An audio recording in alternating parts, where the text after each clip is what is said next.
బులెటిన్లో breaking news చూస్తున్నాం. సంక్రాంతి పండుగ నేపథ్యంలో మందుబాబులకు ఆంధ్రప్రదేశ్ ప్రభుత్వం గట్టి షాక్ ఇచ్చింది. మద్యం ధరలు పెంచుతూ ఏపీ సర్కార్ ఉత్తర్వులు జారీ చేసింది. తాజా నిర్ణయం మేరకు ఇండియా మేడ్ ఫారిన్ లిక్కర్తో పాటు ఫారిన్ లిక్కర్ బాటిల్ ఎంఆర్పీపై ₹10 పెంచారు. దాదాపు అన్ని సైజుల మద్యం బాటిళ్లపై ఈ పెంపు వర్తించనుండగా సామాన్యులు ఎక్కువగా కొనుగోలు చేసి 99 ధర ఉన్న 180 మిల్లీలీటర్ల క్వార్టర్ బాటిల్కు మాత్రం మార్పు లేదు. అలాగే beer, wine, ready to drink ఉత్పత్తుల ధరలు కూడా యథాతథంగా ఉన్నాయి. మరోవైపు బార్లపై ఉన్న అదనపు రిటైర్డ్ ఎక్సైజ్ సుంకంను ప్రభుత్వం రద్దు చేసింది. దీనివల్ల వచ్చే ఆదాయ నష్టాన్ని భర్తీ చేయడానికి ప్రధానంగా మద్యం ధరలు పెంచినట్లు ఏపీ ప్రభుత్వం భావిస్తుంది. ఈ మార్పులతో ప్రభుత్వానికి ఏటా సుమారు 1,391 కోట్ల అదనపు ఆదాయం వస్తుందని అంచనా. అలాగే మున్సిపల్ కార్పొరేషన్ల వెలుపల 5 కిలోమీటర్ల పరిధిలో 3 స్టార్ లేదా అంతకంటే ఎక్కువ స్థాయి హోటళ్లలో మైక్రో బ్రూవరీలు ఏర్పాటుకు అనుమతి ఇచ్చింది. ఈ మేరకు ఎక్సైజ్ శాఖ ముఖ్య కార్యదర్శి ముఖేష్ కుమార్ మీనా సోమవారం వేర్వేరు ఉత్తర్వులు జారీ చేశారు.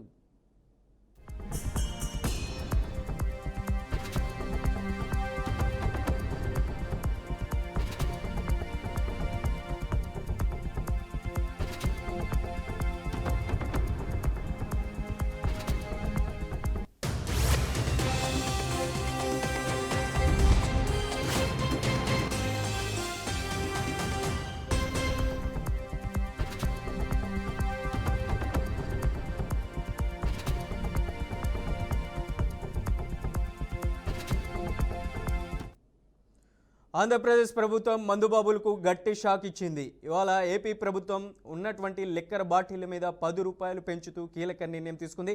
ఇదే అంశానికి సంబంధించి అప్డేట్ ఇవ్వడానికి మా ప్రతినిధి సుబ్బు ఫోన్ లైన్లో ఉన్నారు. సుబ్బు, పెంచిన ధరలు ఎప్పటి నుంచి అందుబాటులోకి రానున్నాయి? ఓకే మనోజ్, ఏపీలో మద్యం ధరలు పెంచడం జరిగింది. క్వార్టర్ ₹99 ఉన్నవి మినహా అన్ని బ్రాండ్ల పైన ₹10 చొప్పున పెంచుకుంటూ పోయారు. బార్లపై ఉన్న ARET తొలగించారు. అయితే రాష్ట్ర ప్రభుత్వం మద్యం ధరలను పెంచింది. క్వార్టర్ 99 మినహా మిగతా అన్ని బ్రాండ్ల పైన కూడా ఈ ప్రభావం ఉంది. ఇదేంటంటే సైజులతో సంబంధం లేకుండా ప్రతి బాటిల్ మీద కూడా ₹10 పెంచడానికి అయితే కూడా ఒక నిర్ణయం తీసుకుని ఈ మేరకు ఉత్తర్వులు కూడా జారీ చేశారు. Beer, wine, ready to drink ధరలను మాత్రం పెంచలేదు. అయితే అలాగే ప్రస్తుతం మద్యం దుకాణాలకు లైసెన్సులను చెల్లిస్తున్న రిటైల్ మార్జిన్ ను 1% పెంచింది. ఆబ్కారీ డిపోల నుంచి మద్యం కొనుగోలు చేసేటప్పుడు బార్ల లైసెన్స్ దారులపై అదనంగా విధిస్తున్న అదనపు రిటైల్ ట్యాక్స్ ను మాత్రం తొలగించింది. ఫలితంగా ఇకపై మద్యం దుకాణాల లైసెన్సులు, బార్ లైసెన్సుదారులు ఆబ్కారీ శాఖ నుంచి ఒకే ధరకు మద్యం కొనుగోలు చేసే అవకాశం కలుగుతుంది. అంతేకాకుండా మున్సిపల్ కార్పొరేషన్ పరిధిలో 5 కిలోమీటర్ల పరిధిలో 3 స్టార్ లేదా అంతకంటే ఎక్కువ స్థాయి హోటళ్లను మైక్రో బ్రూవరీస్ ఏర్పాటుకు అనుమతించింది. ఈ మేరకు ఎక్సైజ్ శాఖ ముఖ్య కార్యదర్శి ముఖేష్ కుమార్ మీనా వేర్వేరు ఉత్తర్వులు జారీ చేయడం జరిగింది. అయితే మొత్తంగా చూసుకుంటే మద్యం రేట్లు పెంచుతాము, గత ప్రభుత్వం మద్యం రేట్లు పెంచి మందుబాబులకు తీరని అన్యాయం చేసింది అని చెప్పేసి, నాణ్యమైన అందిస్తామని చెప్పేసి ఎన్నికల సమయంలో చెప్పుకొచ్చిన చంద్రబాబు నాయుడు ప్రభుత్వం ఇప్పుడు మద్యం ధరలను ఒకసారిగా పెంచింది. అయితే ప్రస్తుతం అమలు చేస్తున్న సంక్షేమ పథకాల నేపథ్యంలో వాటికి వస్తున్న లోటు కారణంగా ఈ మద్యం ధరలను పెంచాల్సి వచ్చిందని చెప్పేసి కూడా ప్రభుత్వం సర్ది చెప్పుకునే ప్రయత్నం చేస్తుంది.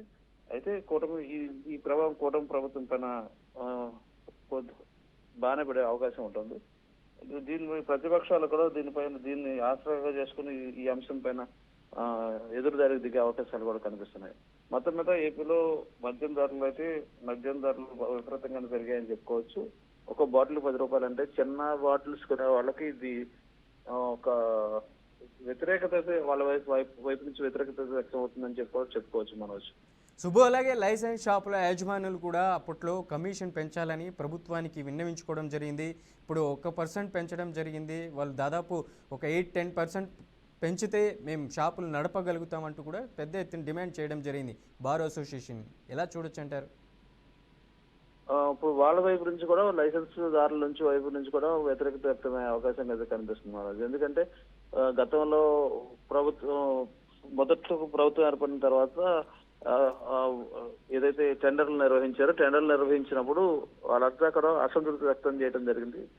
ఆ, రేట్లు మధ్య రేట్లు అయితే విపరీతంగా పెంచుతున్నారు కానీ తమకు ఆ, ఏదైతే పర్సంటేజ్ పంచాలో దాన్ని మాత్రం పెంచట్లేదని చెప్పి ఆందోళన వ్యక్తం చేయడం జరుగుతుంది. ఇప్పుడున్న రేట్లకి ఇప్పుడున్న దీనికి వ్యాపారం చేయడం చాలా కష్టం అని చెప్పేసి కనీసం 8 నుంచి 10% పెంచితే కానీ తమకు గిట్టుబాటు కాదని చెప్పేసి కూడా అప్పట్లో ఆందోళన చేయడం జరిగింది. ప్రభుత్వం దీన్ని పరిశీలిస్తామని చెప్పడం కూడా జరిగింది. ఇప్పుడు ఆ, అనూహ్యంగా ఒక్క పర్సెంట్ మాత్రం పెంచడం పట్ల సర్వత్రా ఎవరైతే లైసెన్స్ దారులు ఉన్నారో, బార్ అండ్ రెస్టారెంట్ లైసెన్స్ దారులు ఉన్నారో, ప్లస్ వైన్ షాప్ లైసెన్స్ దారులు ఉన్నారో వాళ్ళందరూ కూడా ఆ, తీవ్ర ఆందోళన వ్యక్తం చేస్తున్న పరిస్థితి నెలకొంది. దీనిపైన కూడా ప్రభుత్వాన్ని మరొకసారి ప్రశ్నించే అవకాశం కూడా కనిపిస్తా ఉంది. కనీసం పెంచేది ఒక 4-5% పెంచినా కానీ వాళ్ళు వినకుండే పరిస్థితి ఉండేది. ఇప్పుడు కనీసం 1% మాత్రమే పెంచడంతో వాళ్ళలో కూడా వ్యతిరేకత వ్యక్తం అవుతుంది. ఈ ప్రభావం అంతా కూడా ప్రభుత్వం మీద పడే. అయితే దీన్ని ఆసరాగా చేసుకుని వైసీపీకి చెందిన నాయకులు కూడా ప్రభుత్వం పైన విమర్శలకు దిగే అవకాశం కూడా కనిపిస్తుంది. దీని అంతటిని కూడా వేచి చూడాల్సి ఉంటుంది. ఈ ప్రభుత్వం పైన ఈ మద్యం ధరల పెంపకాలు ప్లస్ ఈ ఎవరైతే లైసెన్స్ దారులకు ప్రభుత్వం ఇచ్చే కమిషన్, ఈ రెండింటినీ కూడా ఎవరు ఆయా తరగతుల వారు ఏ రకంగా రిసీవ్ చేసుకుంటారనేది మాత్రం వేచి చూడాల్సి ఉంది.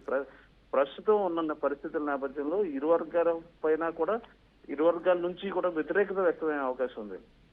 ఎవరైతే మద్యం ప్రియులు ఉన్నారో వాళ్ళు ఒక్కొక్క బాటిల్ కి 10 రూపాయలు పెంచడం అంటే అది వాళ్ళకి ఒక్కసారిగా పెంచినట్టే. 1-2 రూపాయలు అంటే పెద్ద పట్టించుకునే పరిస్థితి ఉండకపోవచ్చు.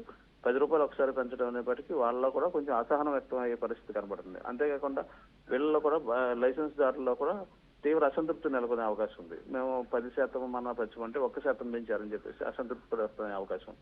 ఇది ప్రభుత్వం దీన్ని ఏ రకంగా బ్యాలెన్స్ చేసుకుంటుంది, ప్రతిపక్షం దీన్ని ఆసరాగా చేసుకుని ఏ రకంగా ప్రభుత్వం పైన విమర్శలు ఎదురుదాడి దిగే అవకాశం ఉంటుంది అనేది మాత్రం వేచి చూడాల్సి ఉంటుంది. Manoj. Right Subbu, thank you for the updates.